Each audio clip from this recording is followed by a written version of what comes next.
All of us grew up with a hero and a role model, a legend, a relative, guardian, just someone we looked up to. And how many of us have had to witness that hero cry?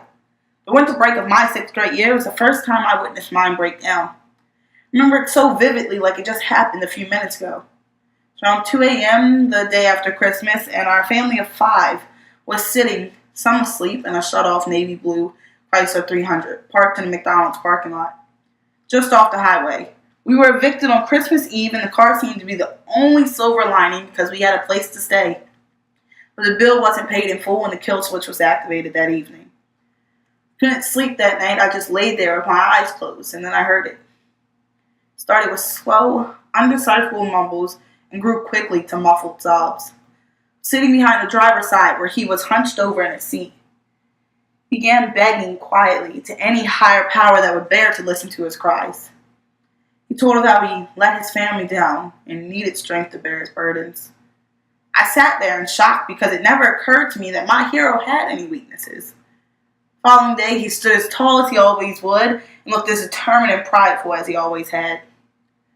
No one had heard or seen what happened that night but me, and it's still something that I carry to this day. My hero was my father. Hello, ladies and gentlemen, I'm Denise White Scott. Stand here as a 19-year-old newly independent woman who has lived through the burdens of the American economy and knows what she needs in order to continue on her own. I ask you here today to raise awareness and provide a solution to the economic problems we face as the average American citizen. A raise in the minimum wage will decrease employee turnover, reduce nationwide poverty levels, and create an economic boost.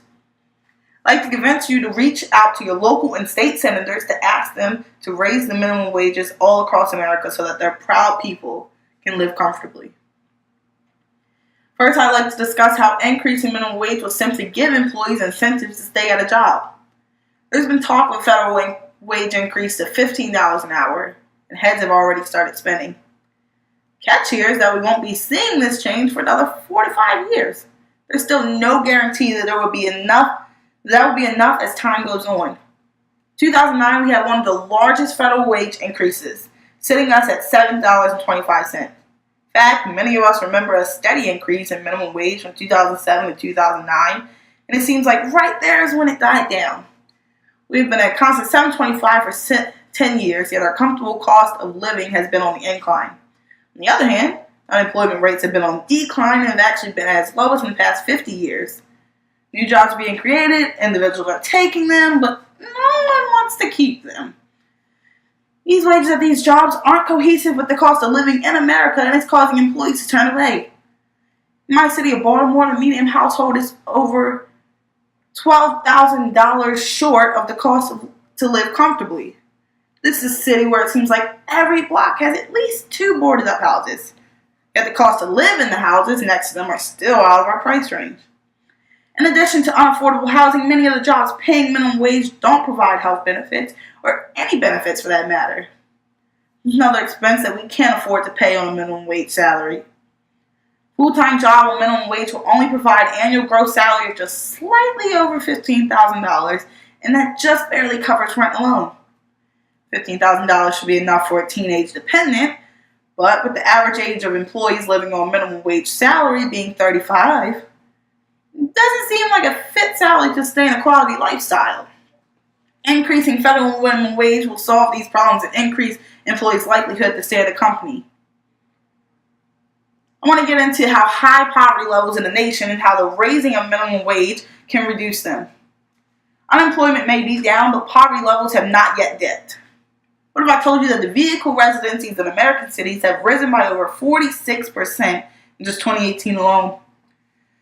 Seems like the last resort, and sadly, many of them are single parents trying to fend for their kids on an income that doesn't work with them. My father has been a single father for the past 5 years. We have probably moved over 9 times in that time span. Government refuses to provide him with assistance because they say he makes too much. But he still has struggled to find a way to keep food on the table for 2 girls and provide support for a kid that was taken over 2,000 miles away from him. For a family of 3, his gross pay is supposed to technically be enough to get by. But we still live paycheck to paycheck, and sometimes it was barely that. The U.S. Census determined that 18.5 million people lived in what is considered deep poverty, or 40% below the poverty threshold in America in 2018. Maybe a small number in comparison to the national population, but decreasing this number could greatly increase tax revenue and push a move on our economy. Our current minimum wage puts employees on minimum wage above the deep poverty line, but they are still below the poverty threshold and still have to face the struggles of trying to get by. With the current overall poverty level sitting at 12.3%, almost 40 million people, raising minimum wage could change these numbers more than we thought possible.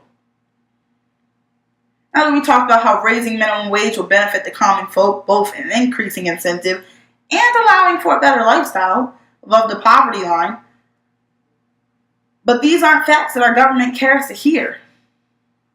What they want to hear is how can giving out more money bring in money. Simply put, the more money put out, the more workers want to work, and therefore the more revenue for the business and in the economy. One study showed the increase in the federal minimum wage from $7.25 to $10.10 per hour will grow the economy by $22 billion. Something as small as even a $3 raise will cause a $22 billion ripple in the economy and get it moving. So, same webpage also mentioned that raising minimum wage would save taxpayers $4.6 billion by cutting back on government spending. More money in their pockets means less reliance on government money, and therefore more money being used for productive causes. Boosting the economy is exactly what America needs. Raising minimum wage is not just to benefit the people, but to benefit the country as a whole. We have all the facts. I'm going to sum it up for you. Increasing the federal minimum wage will cause a ripple deep enough to decrease employee turnover, reduce nationwide poverty levels, and create a well-needed economic boost. We live in a prideful country that should be focused on the betterment of its people and what they need for essential sustainability. They're going to tell us to budget. We can budget until our hair turns gray. We can use all the rules given to us and apply them religiously to our lifestyle. But it's simply not enough to get us through. We cannot put aside what we do not have. We all want the same thing, essentially. Stay above water.